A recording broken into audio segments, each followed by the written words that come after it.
Necro. Well, we knew this was coming. Following GB12 and DB12, it's a different letter entirely, followed by the letter B and paired with the number 12. It's the 2023 Beginner's Guide to Necro B12. Necro's a bit of a weird place. The boss has a couple interesting mechanics. First of all, he puts a cap on your speed. Also makes it so no attack bar increasing or decreasing skills can be used, and every turn he gets a shield that absorbs 7 hits before he actually starts taking damage. So that means that we're going to want to favor multi-hitting units. And just like some of the previous videos, we're going to start with the starter team, talk about some reasonable upgrades, and then go on to the hyper-efficient teams. Alright, the starter team looks like this. First of all, your leader, Ehrgar the Dark Vampire Lord. Now, as much as I love Ehrgar's third skill that applies attack buff as well as a unique vampiric buff, which allows the units to restore 20% of the damage dealt back as health, he's mostly here for 2 reasons. One is that he multi-hits on the 2 skills that aren't that one, and he has a 38% attack power lead in dungeons, and that is just juicy. Ehrgar can be found in the ancient coin shop in the form of pieces. And notably, if you are going the route of using him as a leader, then you're going to want to put him on Violent, because the one downside to Ehrgar is that his third skill is on a pretty long cooldown, so proccing into an additional turn to lower that a little bit is probably one of the best things you can do for your team as you're going through the dungeon. Next, you know her, you love her, we've seen her in the other 2 videos. It's Fran, the Light Fairy Queen, though maybe she's ruined on Violent now, perhaps? We already know what Fran contributes to a team, so I'm not going to dwell too long on her second and third skills that offer great healing that scales with attack. Rather, we're going to talk about her unique contribution in her first skill, which hits 3 times. Now, this is the first time that that has actually been relevant to what your team is going to do to the boss.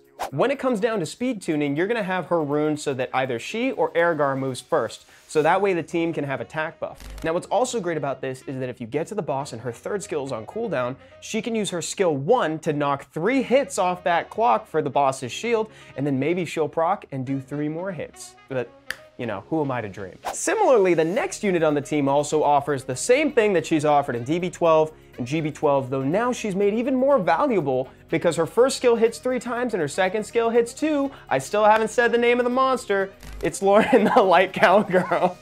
I really buried the lead on that one. Lauren still applies defense break on every single hit thanks to her passive. Though again, like I said for Fran, she now has the great opportunity of being able to hit with her first skill, proc, hit again with her first skill. Now all of a sudden the boss is missing 6 hits to the shield, and if you've already had Ehrgar and Fran move ahead of her, then perhaps she gets to apply a defense break to him. Now on to the fun part of the team, the damage.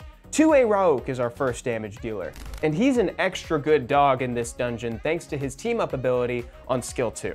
And the reason that's so valuable is because every single member of the team has an incredible first skill, and that's exactly what they're going to use when he recruits them to do combat damage. He also has a defense break on skill 1 and the chance to multi-hit, so overall just a great choice for starter NB12 teams. For him, you'll probably want him to be ruined on either Fatal, Rage, or Violent. Personal preference is Violent, but that's just me. You can do whatever you think is going to yield the most damage, or whatever you have available. The last unit on your team should be your big damage dealer. This is the one that you're slightly less concerned about actually doing multi-hits, because in theory, the boss's shield is gone by this point.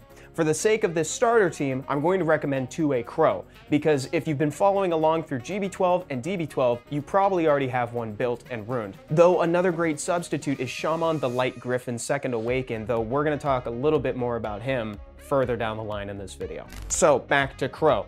He's serving a similar function here as he has in previous dungeons, meaning he's just there to hurt the boss a lot. Though now he can be ruined on Fatal, Rage, or Violent. He also has a team up ability on skill 2, so if something has gone horribly wrong and for some reason the boss still has 7 hits, I think that's actually mathematically impossible by this point, but he can do multi-hits is what I'm saying. Now, a quick note before we go any further, something I didn't mention at the start of the video, the boss also has this horrible ability to steal the unit that has done the most damage to him, and then you're going to have to defeat them in order to recapture them and bring them back to serve as your ally once again. That means that even though you wouldn't necessarily be inclined to put any of these units on revenge, you really should not ruin any of them on revenge on the off chance that you attack them and then they deal damage back to you, or God forbid put a defense break on you and then the boss capitalizes on it. Cool?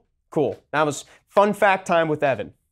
So I told you that we were going to talk about Shaman a little further down the line in the video. Well, that's right now. So if you end up going the route with Shaman the Light Griffin, whether you pulled him naturally or if you chose him as your LD 3-star from the recent 9th anniversary Choose an LD 3-star event, then you can drop Ehrgar and instead run Fran as your leader and then put Shaman as the last unit. You lose out on the 38% attack damage lead, however, Shaman has the unique ability to do 100% additional damage to Dark Element monsters, and the boss just so happens to be Dark Element. Notably, he has to be 2A'd for this to happen, but it's not exactly a tall order to Second Awaken one of the Griffins. Unlike some of the other ones that are optional, Shaman really does want to be ruined on either Rage or Fatal just to make sure that when that one hit comes along, it deals the biggest damage possible. Now that we've talked about a couple versions for the starter team, let's talk about some reasonable upgrades. First of all, it's the twins. For this team, we're going to be talking specifically about Sabrina with either Talia or Shaina. Both of them offer something very unique. Talia offers big damage, and Shaina offers utility through the form of defense break on every time she moves, and an AoE stun. That also defense breaks, thanks to her passive. I would say that the twins are great, but they are a little bit tricky. The reason for that is that they run the risk of dying on their way up to the boss if they're not ruined with enough HP. So I usually like to recommend pairing them with Ehrgar the Dark Vampire Lord so that way they can have that vampire buff to keep them around longer, though if you're in the mid to late game, you probably won't be having that same issue. When I say this, I'm mostly talking to the folks who are brand new to Necro and maybe pulled the twins along the way. The twins can replace the good boys on the team, so instead you'll run Ehrgar, Fran, Lauren, and your pair of twins. You could also do the version with Fran, Lauren, the twins, and then Shaman. Shaman honestly goes so well on a Necro B12 team at all times. Like, I'd be remiss not to mention it. Or you could also do Fran, Lauren, 2A Raoak, followed by the twins, just to make sure that the boss's shield is totally down before your big damage in the form of the twins comes through. Now on to the hyper-efficient teams. And for this, I mostly just mean Trickaroo, though notably, sans Verd this time, and instead you're running Shaman the Light Griffin 2A.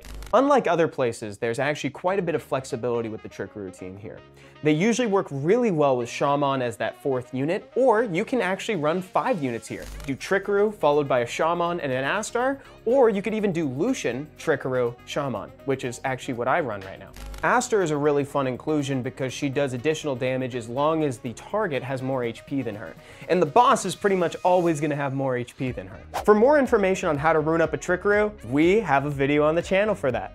There we go, everybody. That's NB12 for beginners in 2023. I hope this video helps. Let me know how your Necro B12 journey goes in a comment down below.